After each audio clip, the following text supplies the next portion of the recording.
So that's the moral here is I will not buy another lot without a perk test. I want to hit on kind of a series of things here: soils testing, environmental concerns like turtles, and yeah, turtles. And actually, the biggest loss I've had on a land deal so far was because of turtles.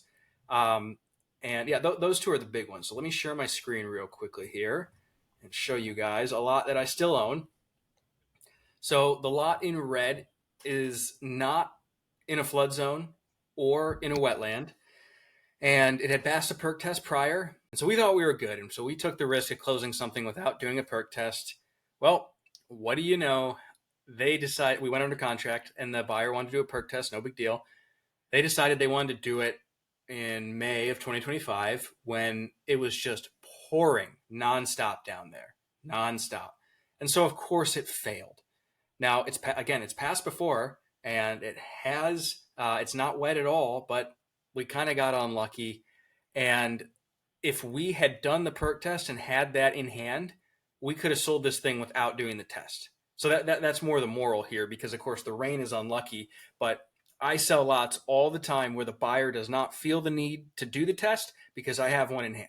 So that's the moral here is I will not buy another lot without a perk test. I'm working on figuring out what I need to do to get this thing to perk, whether it's just bringing in some soil in an area, building it up. You can always solve the problem. It's just it devalues the lot a lot. You're going to lose money on deals if you do enough of them.